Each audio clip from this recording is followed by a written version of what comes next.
Yes, Saqib Uddin with a weigh-in of Amir Khans versus Samuel Vargas, and with me have former world champion Darren Barker. How you doing, Dan? Yeah, very well. Over the moon to be in Birmingham, though it's not very sunny out at the minute, but great to be involved in the show and good to see all the fighters.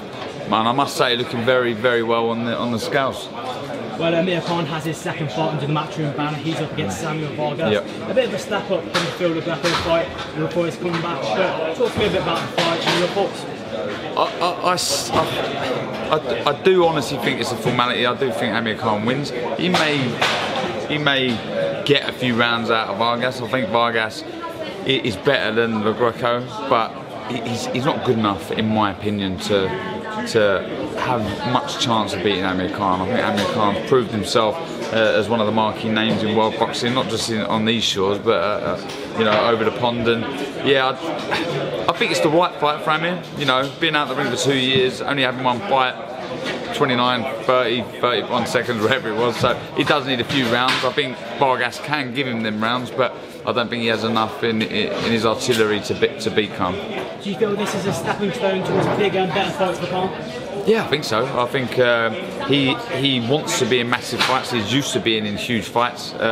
So I do see this as a stepping stone. But in saying that, look, you can't take anyone too lightly. Vargas comes here with ambitions and plans of his own, because if he's able to beat Amir Khans, you know, and the world's his oyster. There's a huge pot of gold for him. So Khan's got to be on it. But like I said, I think he's several leagues above Vargas.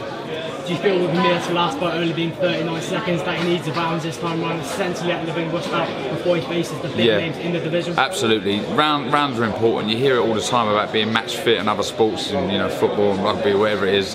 It's important to be match fit for your timing, your distance, and your punch resistance as well. You know, there's always been question marks over Amir's chin, which I think is a bit harsh, even though he has been knocked out. You know, he got knocked spark out by Canelo, who's a middleweight. Do you know what I mean? So I don't think you can look into it too much, but yeah, I do think he needs a few rounds before he looks at these big fights. Yeah.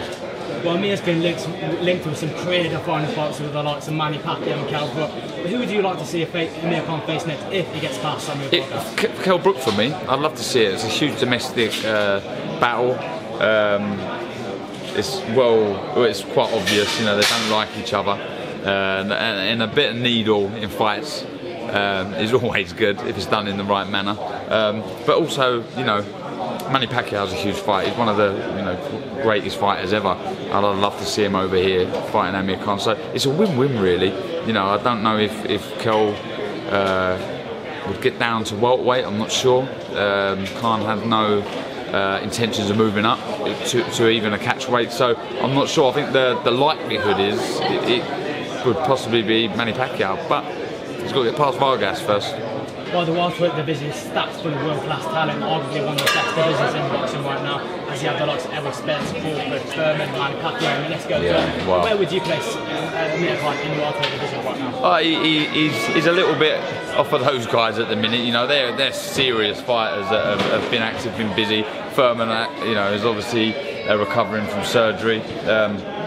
But you know, Errol Spence, etc. I mean, Terence Crawford, they are some of the top pound-for-pound fighters. Forget the division, we're talking about pound-for-pound stars. And Amir Khans, you can't slot him in there yet after beating the Greco. He's way off at the minute. But, you know, beat Vargas emphatically, and then either a Brook or Pacquiao, then you can start putting him in that bracket. But right now, and he'll be the same. He'll admit that you can't expect to be slung straight in the mix with those guys. But you know, he's got the ability to be back up there. Well, after much talk of Joshua vs Wilder, we are going to see the second biggest fight in the heavyweight division.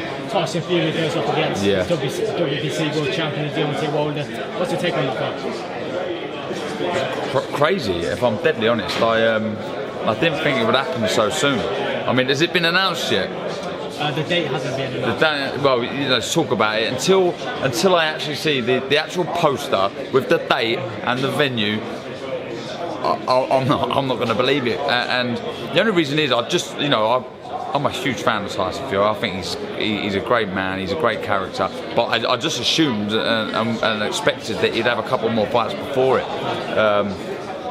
I honestly do think he's got the ability to beat Wilder. I do, even now. I think he's got that style that he can unsettle the best of fighters. You know, he's so unorthodox, and he's game. He'll fight anyone. So yeah, I hope it does happen. But until I actually see him in the ring, I'm not sure. Well, some people believe that this fight could be a bit too soon for Tyson Fury, given the layoff in the caliber of opponents he's facing his 2 comeback fights. But do you think this fight is a bit too soon for Tyson? Yeah, like I said it yesterday, if I'm honest. Perhaps. I didn't mean it in any way against Tyson. I just assumed there'd be a couple more fights. He deserves a couple more fights. You know, there's an awful long time to be out of the ring, and you know, at the end of the day, he's a lineal champion. He calls the shots. You know, he gets to do what he wants to do. But hats off to him. Like I say, he's a fighting man. He's confident he can beat Wilder. So look, let's get it on. I want to see that fight, because the winner of it. It doesn't matter if it's Fury or Wilder. Whoever wins that and fights Anthony Joshua, can you imagine? You sell out Wembley Stadium twice. It's a huge fight. Do you feel that the winner proves who the best in the division is, or do you feel that they go on to unify and face Anthony Joshua? Yeah, I think the winner has to then fight Anthony Joshua. I think we're probably 2-3 fights away from finding out exactly who is the best heavyweight out there. We're not far off. I think these fights are going to get made. You know, it seems to me eventually the public get what they want, and you know, everyone wants to see Fury, Wilder. Everyone wants to see the winner against Anthony Joshua. And I think by the end of next year, worst case the following, we could see it. What's your take on the Joshua versus Wilder fight not happening? I don't know. I try and stay away from the politics, because you can get caught up in it. And at the end of the day, I'm a boxing man. I love the sport. I like watching the fighters in the ring. I try not to get too annoyed about things like that. Look, something's happened. You know, something's happened, but they'll fight eventually. I have no doubt. Well, in 2 weeks we see Anthony Joshua up against number 3 ranked heavyweight Alexander Povetkin in Wembley Stadium. What's your take on that fight? How do you see it planning up? I think Anthony Joshua wins. He could have some sticky moments in the first 4 rounds, but I think after that Anthony Joshua takes over. Povetkin, for the people who they don't know much about him, he's a serious fighter. I remember him in the amateurs. You know, basically won everything, and he's got that pedigree. You know, he's aging slightly, but yeah, he's a dangerous opponent for Anthony Joshua. But Anthony Joshua would do him, and to be honest, I really hope he does a number on him, because I don't want to go on into it, but drug cheats for me in boxing are a massive no-no. So I hope Anthony Joshua deals with him. Well, finally, Darren, on September 16th, we see one of the most anticipated fights this year, the rematch, Gennady Golovkin up against Canelo Alverez. Break that fight down for me. Another great fight. It's sort of simmered under the radar a little bit. You know, there's so much going on, and it just don't seem to have. The build-up just hasn't been as extensive. I assume this week, and I feel this week, it's really going to catch fire. But what a fight! And the first one was fantastic. A fight that I thought Golovkin won.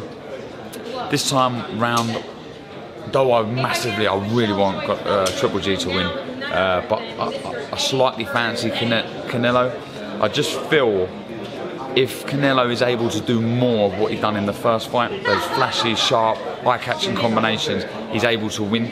Doing that is a different matter against Golovkin, but it's a fight I can't wait, and I will definitely be staying up to watch that one. Absolute pleasure for your time. Cheers, mate. Thank you very much.